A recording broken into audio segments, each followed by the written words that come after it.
All right, good morning everyone. Welcome to our webinar today. Today we get the opportunity to talk to you about Fusable and how we can discover the future of data through artificial intelligence. My name's John Barclay. I'm one of your hosts today. I'm the Managing Director and Founder at Barclays. I've spent the last 20 years helping organisations with organisational safety through culture and leadership and safety fundamentals. The process for today, we're going to have some short introductions. Then Darren will actually talk us through the journey of Fusable and where it came from. Richard will get the chance to talk to us about how Fusable works and the smarts behind the artificial intelligence. I'll get a chance to talk to you about how does that work for organisations, how do organisations use it, how do you implement some of the recommendations that come from a process like this.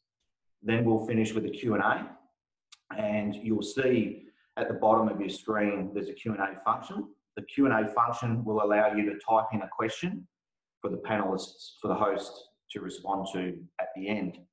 When we get to that Q&A section, you also have the opportunity to raise your hand, and once you raise your hand, Sebastian will unmute you and allow you to interact with one of the hosts and allow you to ask them a question directly, and then you'll be remuted to allow others to participate.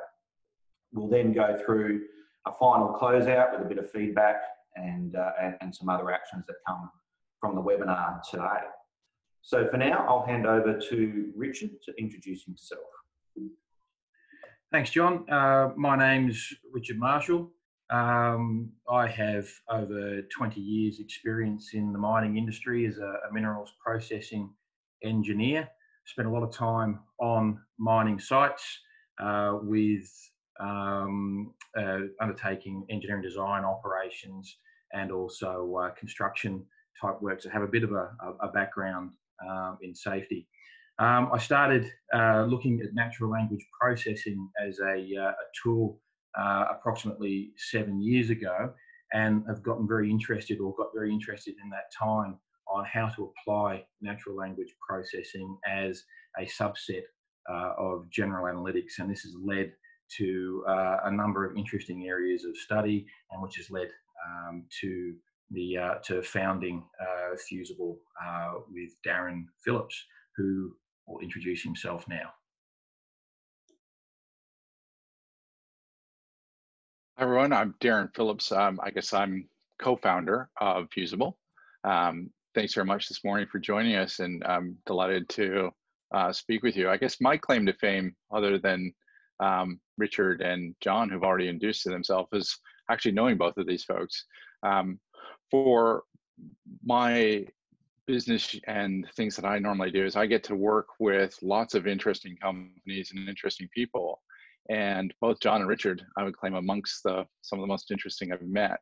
I originally met Richard by a mutual introduction, and he had been working in natural language processing. So it's a section of artificial intelligence that really deals with text. So what he was doing is actually reading, and he had accomplished reading textual data in technical documents. And he was working in this consulting company that he had formed in Delian. So a consulting group, and since 2014, he had engaged with Queensland government and some of the organizations you see on this slide. And the interesting thing that he had cracked was getting the machines to actually read these technical documents to find connections with them. And in his first incarnation, he had started working with the company informed Relialytics, which is doing it in the maintenance space. And that was actually oil samples. So oil samples, not just the information coming from oil samples, but the text from the lab reports. He was actually core. And when I met him, he was quite excited. He's like, the cool piece here, Darren, is that it actually works with anything that is got text, a lot of textual data. And he said, you know, it could apply to legal writs. It could do M&A things. It could look at, you know, anything that has a lot of text. And I went, oh, I've just, you know, spent some time with this other amazing guy, which you've got to meet, in the safety space. And you've really got to run this data set over safety data, incident data, which was the formation of Fusable. So with John's collaboration, with Richard, we connected together, we created Fusable, and I can say now, just over 18 months ago, we've been working with some really interesting mining companies and other companies in this space with some fantastic results that we're going to share with you today. And I guess what I wanted to do is frame our conversation a little bit of some of the things I learned from John in the time that we got to spend together when I first met him. And he kind of gave me a bit of the background of safety and where companies are in their safety journey. And I'm going to paraphrase it like this. This is Darren's version of what I think the journey of safety looks like for companies over the last 25 years is we started with, well, what's safety? What's that all about? Sounds like an interesting thing to say. Well, it's actually nice to be safe. They moved on to a journey of doing that. And then at some point, we matured in terms of understanding what our business is all about. And we started to make it a priority, a thing that we do. So it becomes our highest priority.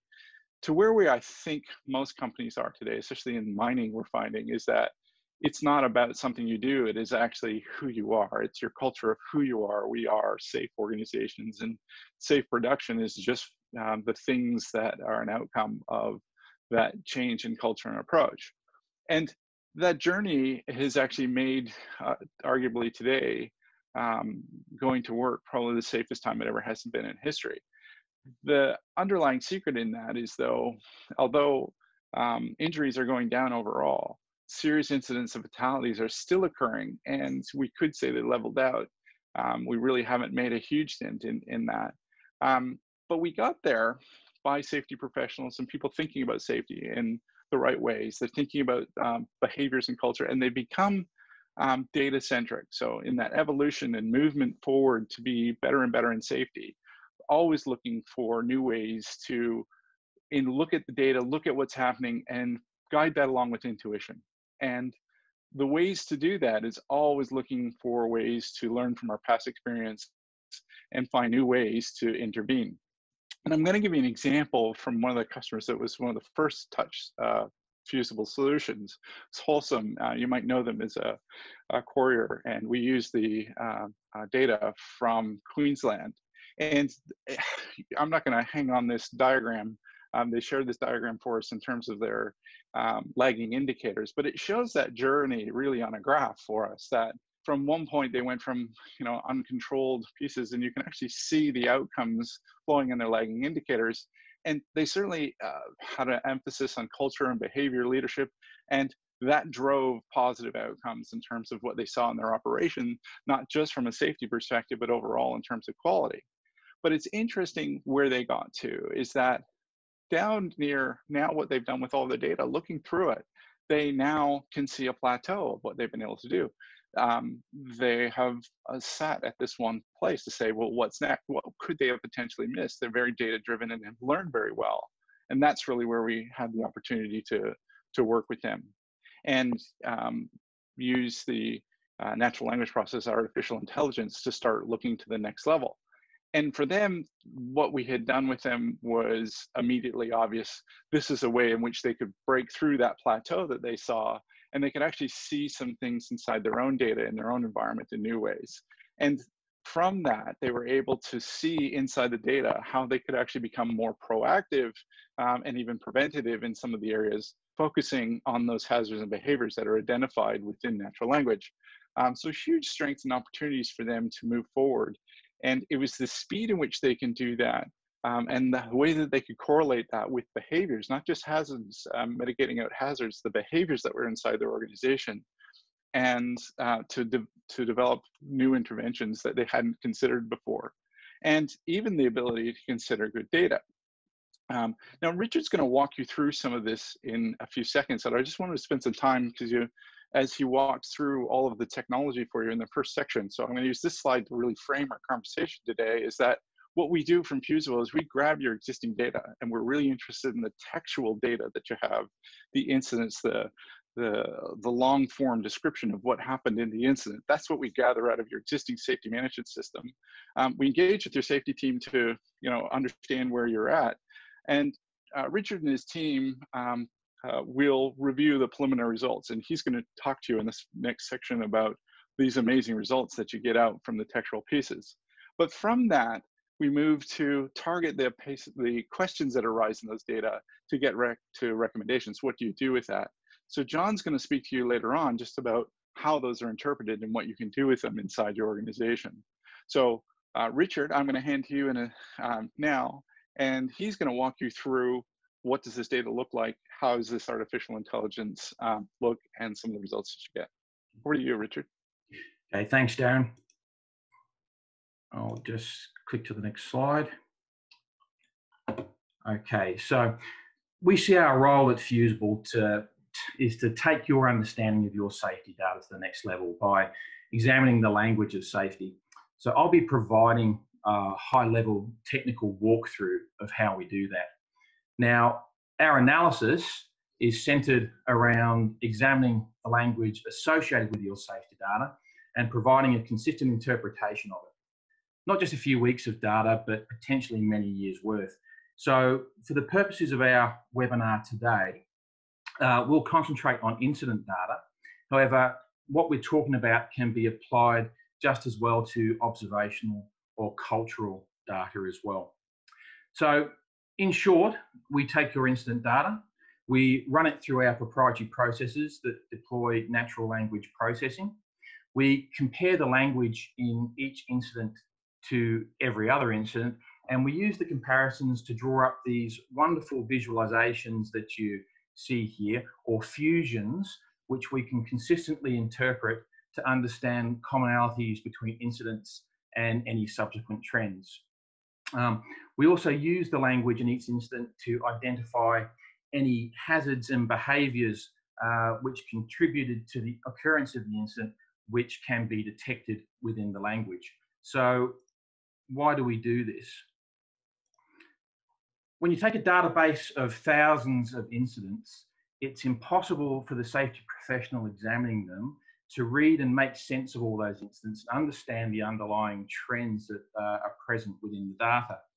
So visualizing the fusions of incidents provides, an opportunity for us to place thousands of incident reports into a single setting and to apply common interpretations around them.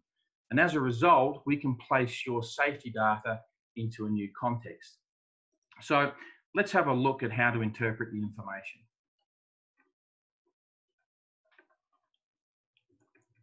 Excuse me, I seem to be a bit slow here.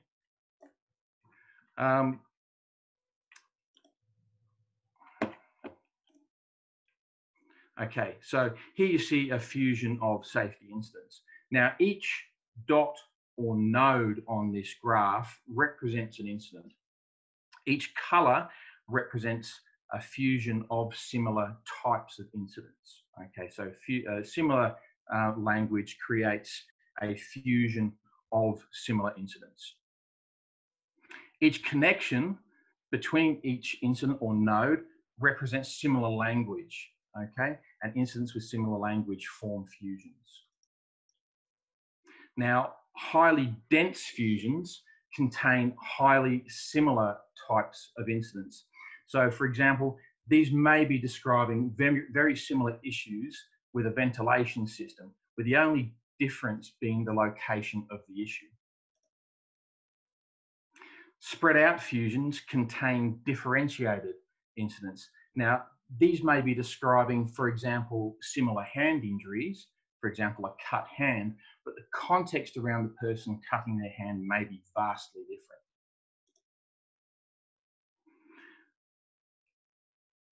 So a small distance between connected fusions indicates a high number of, spread out fusions contain highly differentiated incidents. I think we just went through that. So a small distance between connected fusions indicates a high number of interrelated incidents. So, for example, here, these two fusions just here could be related to, this one here could be related to driving. This one here could be related to vehicle fires which have occurred during driving, and the fact that you're driving at the time could mean that those incidents are connected. Now, a great distance between connected fusions indicates a low number of interrelated incidents. Now, a good example here may be leaks in an underground mine. you may have one fusion, for example, this one, describing gas leaks and the other one describing paste leaks.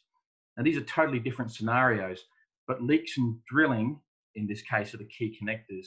And in this instance, we may be very interested in the language of the incidents of incidents connecting the two clusters, as it may contain information as to the management of the drilling process, which may cause the two separate clusters to occur.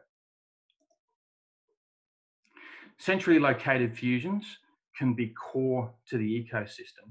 So in mining, for example, when we examine incidents, we often see that the centrally located clusters or the core fusions in the ecosystem are related to interactions between personnel and machinery or vehicles. And so if we look at these two clusters here, which may be related to vehicles, we see that they're connected into our centrally located theme. Peripheral fusions are less central to the incident ecosystem, but are more likely to be unique. So for example, we talked about vehicle fires just here before. These are probably more unique and are on the periphery of the system. And finally, white spaces represent what could happen. And this allows us to think outside the box as to what could happen, or we could start to undertake some observation work on site to fill in the gaps to see what is really occurring here. Now, let's have a look at some real examples of what we can do with this information. Now, we look at two different organizations, and we look at their language that they're using to report their incidents. At Organization 1, it has a very, very densely packed fusion. You can see the smaller fusions here are quite densely connected, and everything is interconnected in between them. But the major point we want to look at here is that there's only about 15% of the nodes or the incidents which are unconnected to the main body of the fusion. If we look at Organization 2, it's totally different. Now, you can see that there are still some connected fusions, but they're very sparsely connected, and we have 36% of these nodes unconnected to the main body of the fusion.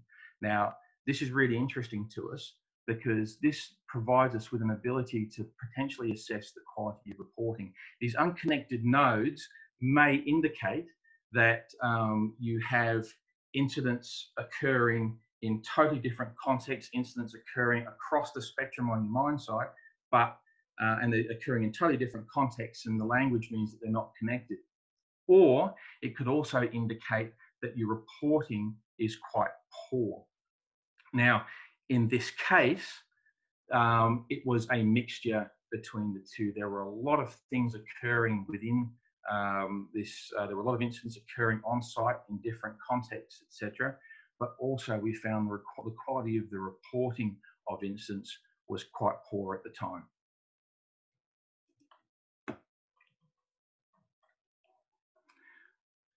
Hey, we can have another look at another example where we now look at an underground mine and the fusion around some incidents in an underground mine. You'll see that we've circled here 4 different fusions, which we'll talk about on the next slide. But you can see here that the total fusion is quite spread out. There's a number of different things happening here.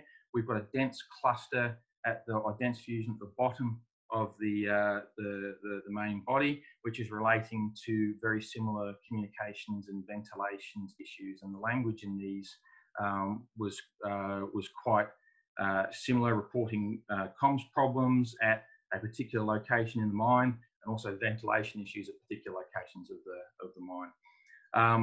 But you can see that a lot of the fusions here, the ones we've circled, are quite interrelated, and we'll look at those in a bit more detail next. So if we look a bit at around the language contained in the table here, you'll see that there's some common words that have occurred within the incidents that allow these different fusions to be connected. Now, if we start from the top and we look at fusion number 3, you'll see that the word tag board, drive, and operator, they're the main words that we've got there. Then we move down to fusion number 2 and we see operator is another common word with driving, okay, and then also pillar and mesh. We move across to fusion number 10, again, driving, operators driving. We've got operators driving on a decline and there's damage occurring, okay, to whether it's to a truck, whether it's to a vehicle, whether it's to a wall when they make contact with the wall driving down the decline. And then we get to fusion number 4, where we've just got reports of damage to walls, damage to pillars, and also to mesh. Now, when we connect all of that language and when we start to think about it, we can start to ask ourselves, how does the convergence of these issues, how does it start to trigger our thinking about the emergence of high potential incidents? So we can go into some scenarios there as well. So if we consider a scenario of an operator driving underground in poor conditions, okay, they're not watching where they're going and they're potentially colliding with equipment, structure, or with personnel, okay, who are not visible and not expected or supposed to be there. For example, the tag boards. So there are some questions that we would ask ourselves at that point. We would have to ask ourselves, how are our operators approaching their day-to-day operating activities? What would we be seeing that shows personnel exposure to impacts between equipment and structure? And how likely is it that people could be working in dangerous proximity to the operating equipment? We would have to ask how we've designed these work areas to consider operation of large equipment, and how are we managing issues like operator attention fatigue and autopilot. And when we also look at these fusions, we can see there's a number of white spaces which we talked about earlier. And so what are our opportunities to gather more data to fill in the gaps by observing the operations in action?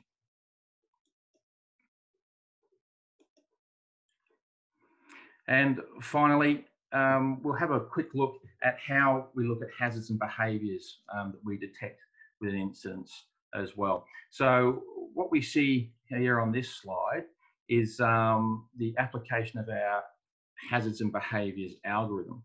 Okay, in the table on the left-hand side, we see the behaviours and hazards that we seek to detect within the language contained within the incidents. Okay. And we should also say here that we see risk as a combination of hazards, okay, present within an operation, and then we combine them with the behaviours of operational personnel. So we search through all the incidents for words or phrases that allow us to detect hazards and behaviours. And what we see at the same underground mine site that we were talking about on the previous slide, we can see that they've got a problem, the major problem on that site are motion-based hazards. So we talked about the vehicles driving underground before. And we've got an issue with behaviour of eyes on task and path. So that's people watching what they're doing, where they're going, and you know, potentially colliding or losing control of vehicles. And that's an area where we would have focused our attention on to identify specific hazards and behaviours associated with that site. Okay. Once we do this type of process, once we study this type of process, once we go through this process, we then are able to design very targeted intervention programs. And this is a process that I'll now hand over to John to describe. Great, thanks, Richard, for that overview. Really good background and detail of Fusable and the fusion process. So what I wanted to talk briefly about was the 5-step process and how we work that through with an organisation, and how you think about the intervention strategies that come from this type of analysis. All right, let's move this through. Why is that going back? Oh, sorry.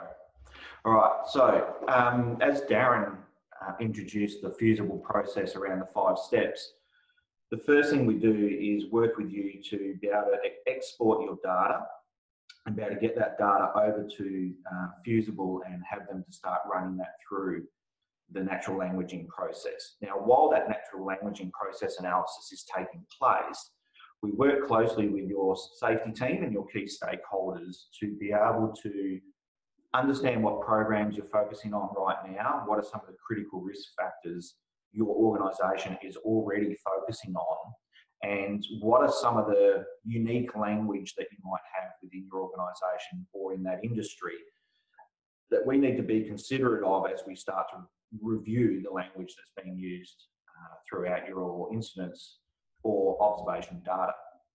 Once we've done that preliminary review, we then sit down with you again and your stakeholders to talk about what are some of those preliminary findings. So what Richard just talked to you through there is the example of, hey, here's some fusions that's identifying some key trends, some connections, some key focus areas, whether it's around the quality of the data, whether it's around some organisational factors of reporting language, cultural language that's happening within the business, where observations are being focused, what are some of the core risk factors that have been identified through that process, to make sure that we understand exactly what needs to have further investigation, because we can start to break those fusions down in much more detail and really start to look at some of the core organisational factors and risk factors that sit within each one of them.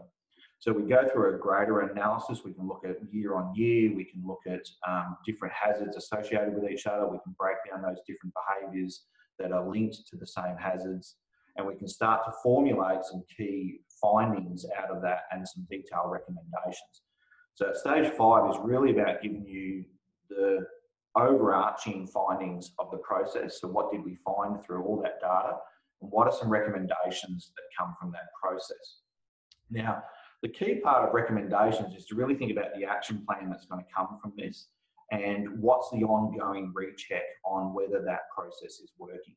So after we've gone through the recommendations around the quality, around organisational factors and system factors and risk factors, it's about when do we come back through and run it through the natural languaging process again to see how the organisational impact is happening and how the risk impact is happening as well.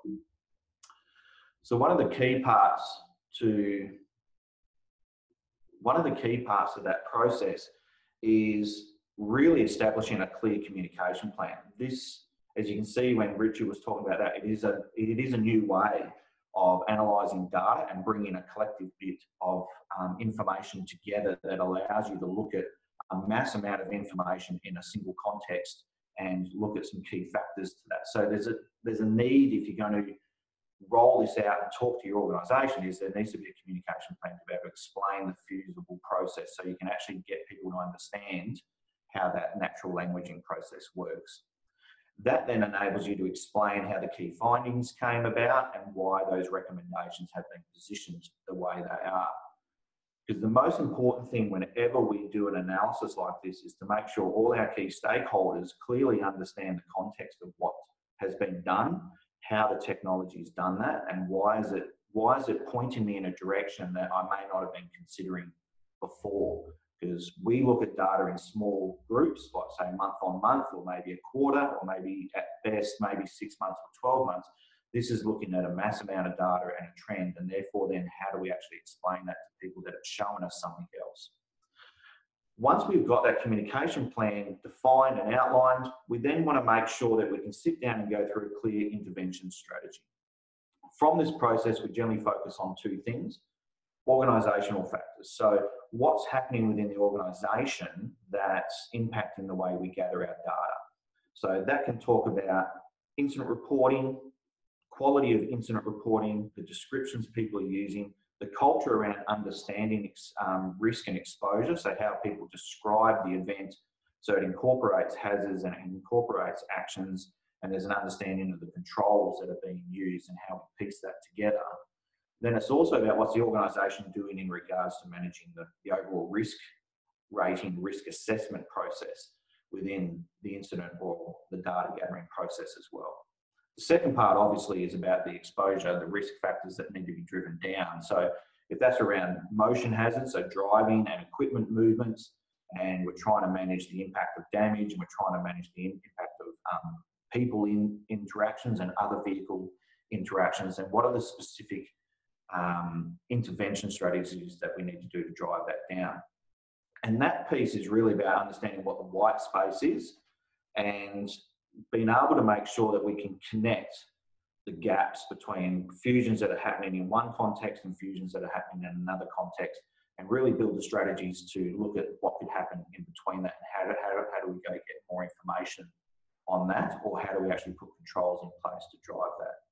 So once we've done the intervention strategy and we've really worked through what we need to do and how we need to do it, we then need to put that into an approval plan where we actually get the stakeholders back in the room, make sure we agree on the key actions, make sure we agree on the timing, make sure we understand what's happening, excuse me, and make sure that we understand how do we review the progress of this, how do we make sure it's working, and how do we make sure that it's having the impact it has.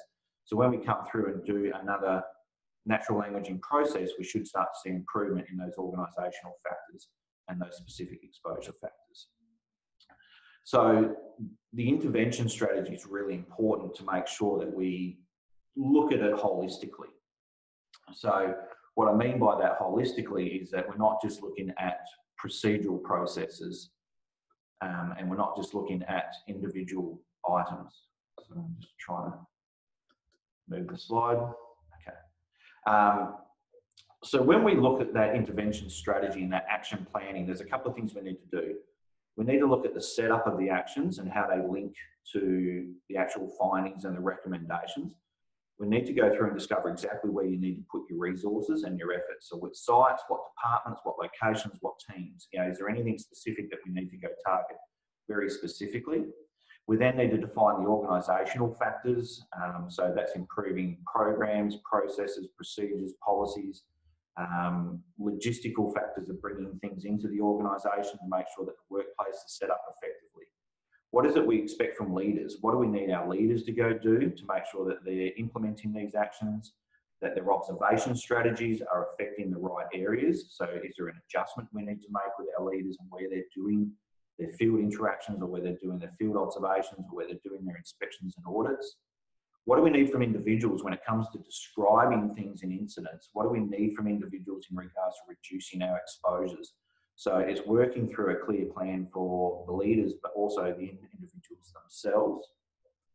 The next part is really thinking about technology improvements. Is there anything we need to do in our data gathering methodology to improve our, do we need some different technology or adjustment to the technology to make sure that that data gathering process is much more effective and enables people to really focus in on the way they're describing things? What technology do we need in the organisation to drive the risk factor down? Is there any specific engineering controls that would have a bigger impact on these exposures rather than just relying on administrative type controls? And then the last step of the action plan is looking at the monitoring regime. So what are we doing in regards to observing? What are we doing in regards to inspecting? What are we doing in regards to looking at the quality of what's happening within those data gathering mechanisms? And also what's the frequency we want to do to rerun the natural languaging process to make sure that we're tracking and we're seeing the improvements along the way with massive amounts of information that's gathered within the organisation. Now, the benefit of all of this process, so that's the exporting of data, the natural languaging processing, the collaboration with your teams, the definitions and the defining of implementation strategies can all be done remotely. So we can do it all via Dropboxes, we can do it all via links to download data, we can do Zoom conferences to work through the information and the way through. So most of this can be done from a remote point of view, which obviously in today's environment allows organisations to continue that focus of what are their risk factors, what do they need to be doing, what can we be paying attention to. It can also be done face to face. There's a lot of power in obviously going to site and looking at what's happening and what's working around there. But those are all opportunistic and not necessarily critical to the success of this. All of this can be done through remote sharing and remote analysis. So from that, I would like to just start opening up to some questions. We're starting to get some questions through from people, which is really, really good. The first one is from Christy. So when we're looking at the fusions, there was obviously some different size nodes or individual dots. And the question was, what does the different size dots mean within the fusion? I think that's a good one for Richard to answer. Thanks, John. What I can tell you about that is that each node or each instance is connected to another node inside of a fusion. And the size of the node or the dots is essentially related to the number of different other different nodes or incidents that incident is connected to. So it provides an indication of how representative that incident is of one, the entire fusion, but also the smaller fusion that it's contained within.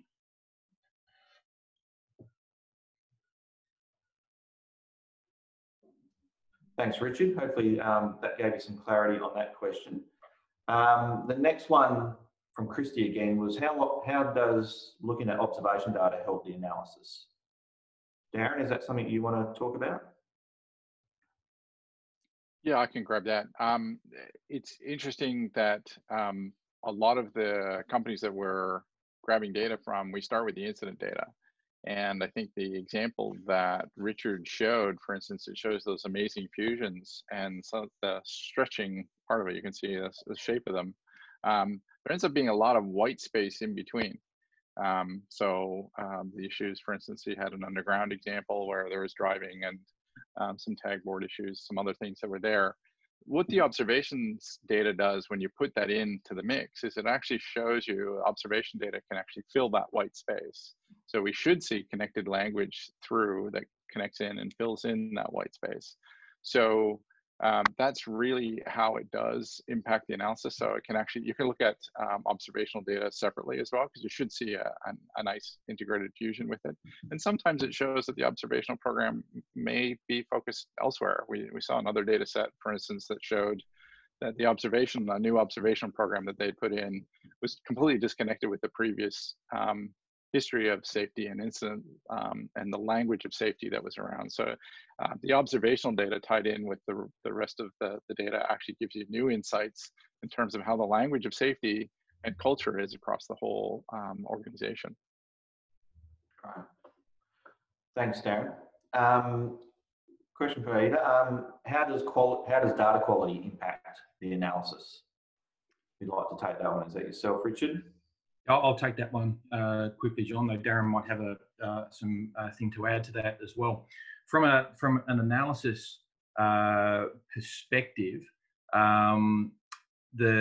what's important is to not so much worry about your data quality at the start, because inherently we can have poor data. The important thing is to actually start the process. And so what you saw from the original, the first language assessment slide we had there, we were able to help the organisation in question who had the poor quality language within their data. We were helping to identify that really, really quickly. So that enabled them to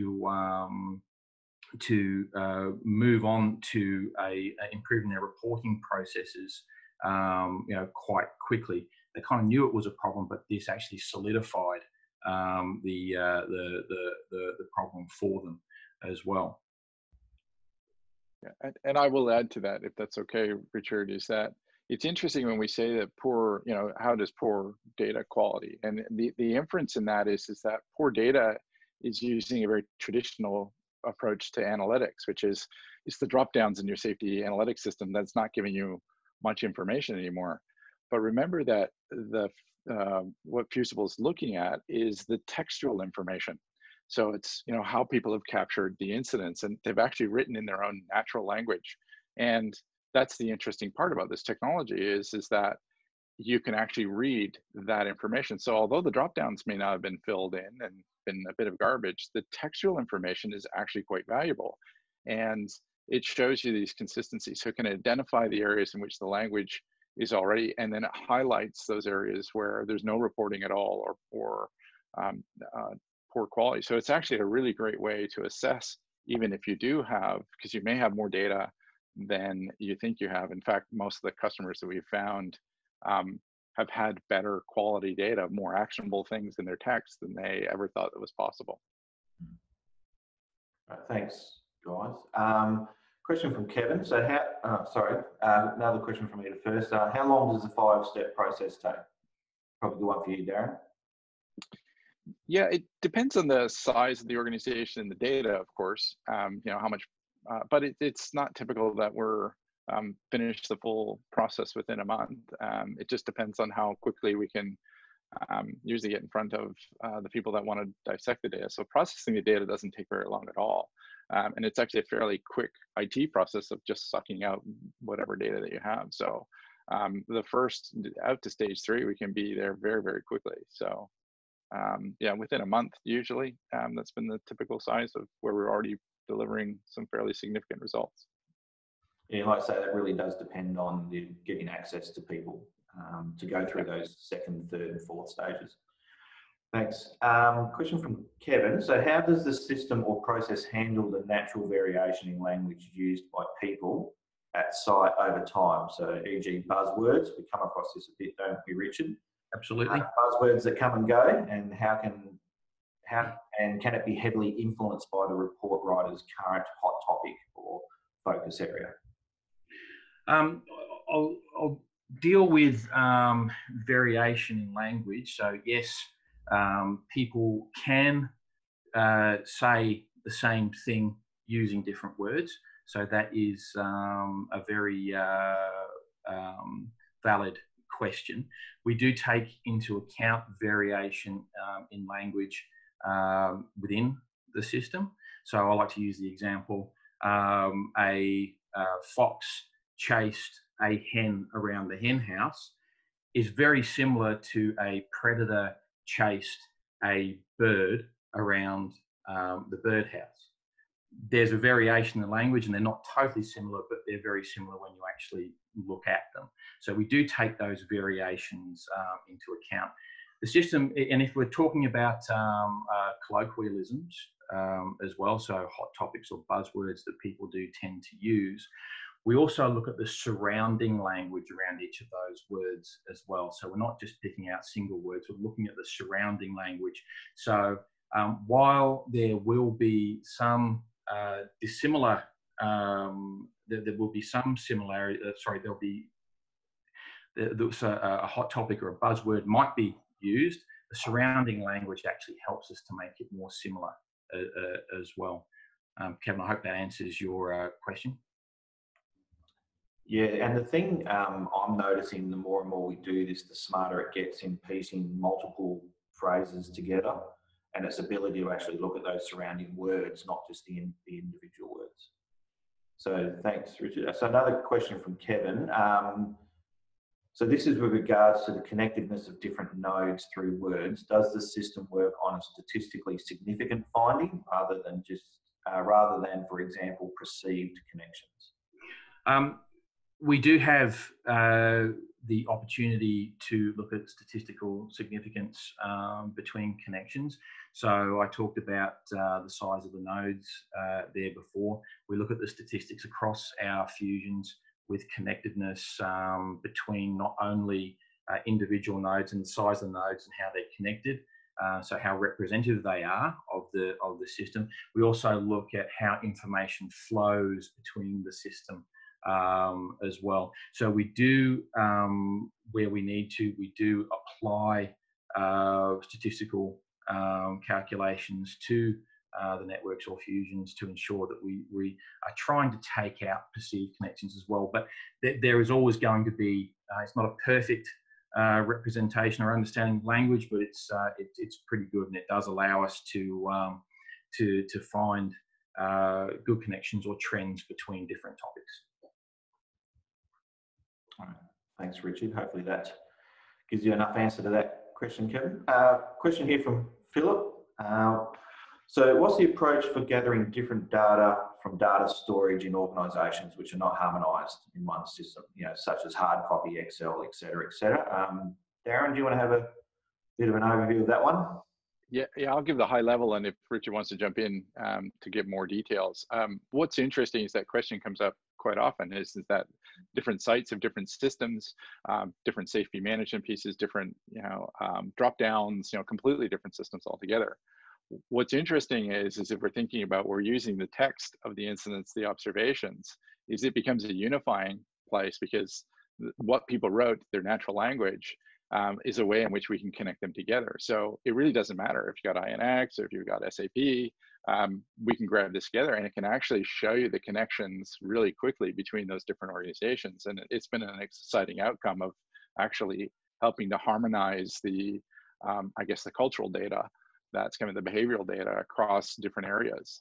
A second part to that question is that given our ability, and we're connecting with a whole pile of different systems here, I'd say Richard and his team and some of our other partners as well are really good at doing the harmonization. So we can actually help you technically as well, because that early part of the process of extracting, we've got pretty good at.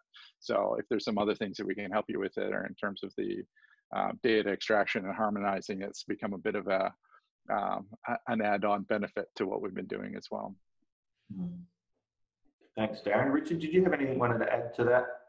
I think what we might just to add on to it is that there are some other parts of data sets that we can also look at. So when you've got it's like a database of say data, and we're looking at the incident descriptions themselves, we can also do something similar with the actions that have been developed to overcome a particular incident.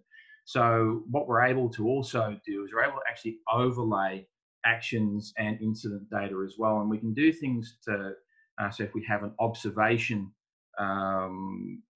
incident observation fusion, we can actually overlay actions upon those as well. We can actually start to look at how similar the actions that have been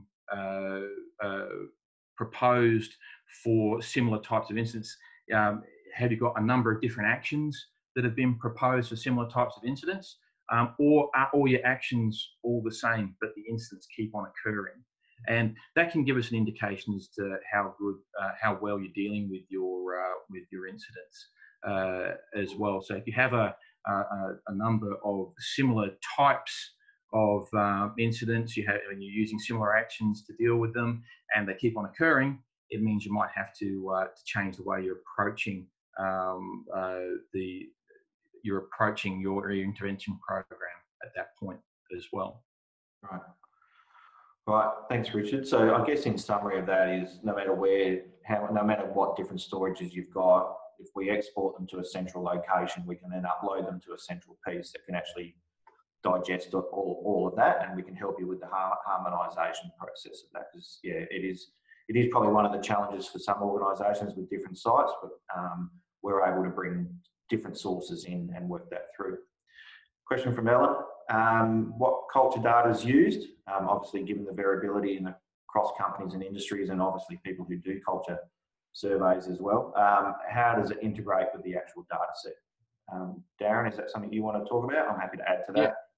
Yeah. Probably, I was going to say probably more in your wheelhouse there, John. Yeah. I guess what we would say is that it doesn't matter of the data set so long as it's the textual information. So just to elaborate on Ellen's question, if I can interpret it a little bit to make sure we paraphrase it, is that quite often in cultural data, so there's cultural surveys that are run by many different companies. I think you had a partner that you're working with that does cultural surveys as well, which there are some statistical pieces in terms of the surveys, but there's often a lot of free text that's inside where you can get the reactions from employees and colleagues where they type in free text information. And quite often that's interpreted by companies as part of an anecdotal analysis. What we've been able to do is actually drive those textual responses also inside the inside Fusable's AI, which, because of the language of safety and how people are talking, you can actually align that to incident and observational data. So it starts to show the alignment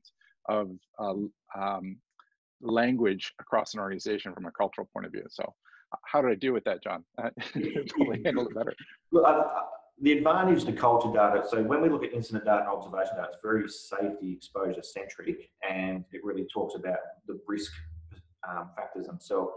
When we're able to look at culture data and the text in cultural data, so the commentary, it allows us to add a bit more breadth to those organisational factors. You know, it really starts to talk about some of the leadership issues. It can talk about some of the development issues, training issues, budgeting issues. Whatever comes up in that cultural data allows us to create a bit more breadth to the actual organisational factors part, more significantly than just the risk part.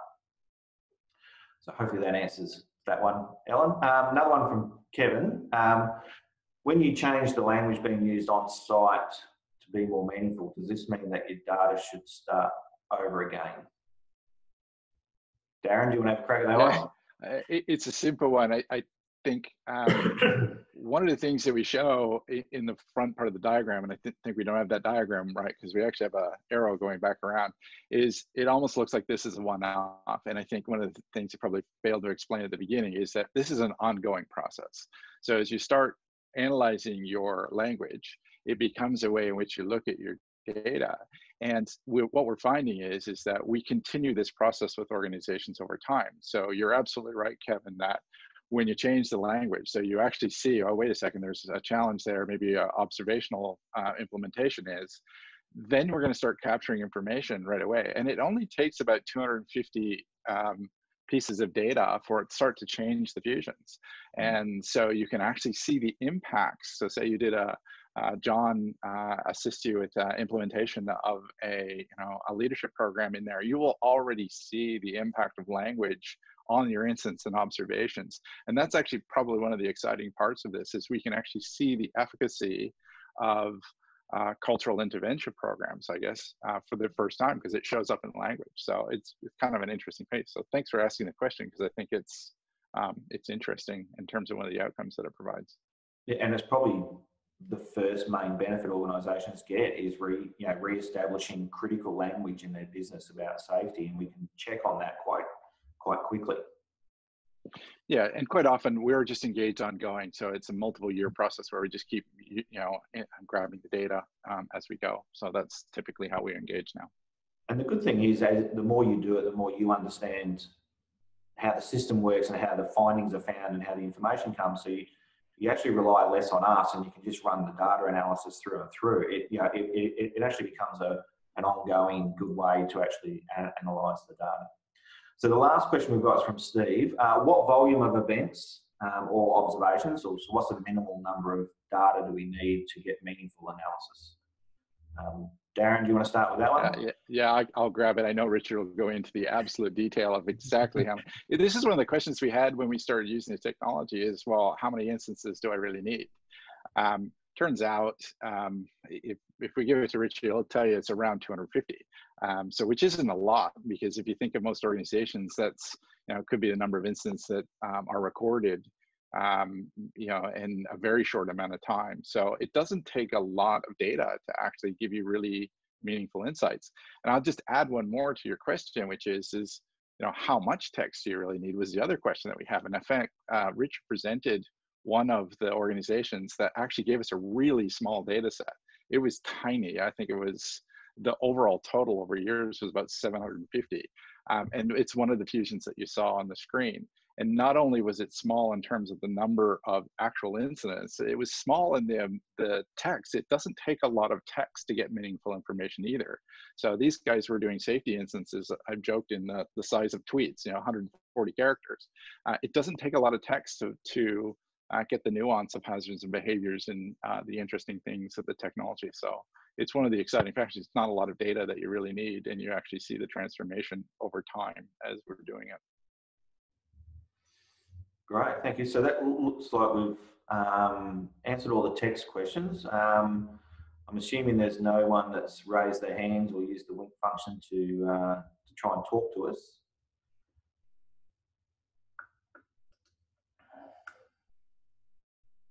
All right, so just to close out now, I'm assuming I've still got control of that. Just wanted to wrap up the session. So, I mean, from all of us here, we'd like to thank everyone for taking the time to be a part of the webinar. I'd also really like to thank everyone for your great questions. It was really good to see those questions coming through and give us a chance to sort of explain some things that people had queries about. I'm also, just the diversity of the group's really good. It's really good to see people from different industries being a part of the webinar and seeing what they can be doing with their data. I think it's fantastic to see different organisations and different groups looking at how they can actually get more and more out of the information and data they gather. We put a lot of time and effort into gathering data, so I think the more benefit we can get out of it, the better. I just encourage everyone to join our LinkedIn group. This is where we can continue the conversation. We continue posting things that may be helpful for you to think about in regards to your data gathering and your harmonisation and what you're using from a language point of view. We continue to talk about some of the key things that we're doing around information, leadership, culture, and data. So in your chat function, you'll see a hyperlink there that you can link to. But we'll also send out an email after today's webinar with a couple of things. One is a link to that LinkedIn group. We'll also send out a link to the recording so you can go back through and have a look again, and that might prompt some other questions that you might have. So if you do have any other questions from today, once you go through and have a look at the recording or something comes to mind later on, feel free to contact myself. My contact details are there. I'm more than happy to answer any questions or talk to you a bit more around the Fusable solution. Or you can contact Richard directly, especially if you've got much more technical information around the technology. I'll probably defer you to Richard anyway if you contact me. But look, feel free to contact us at any time. We'd love to answer your questions. We'd love to help you understand how you get the most out of your data. So for me, and I'm sure for Darren and Richard, we'd like to thank everybody for your attendance today. It was fantastic to have so many different people here, and really good to get those questions coming through as well. So there's also an opportunity to provide some feedback. I think Sebastian will just put up a final couple of questions, really just to get some feedback on the webinar. It's always important for us to know how the webinars are going, whether they're adding the value or whether people want more information. So feel free to answer those couple of questions for us, and then we'll let everybody get back to their day. So thanks everyone. Thank you.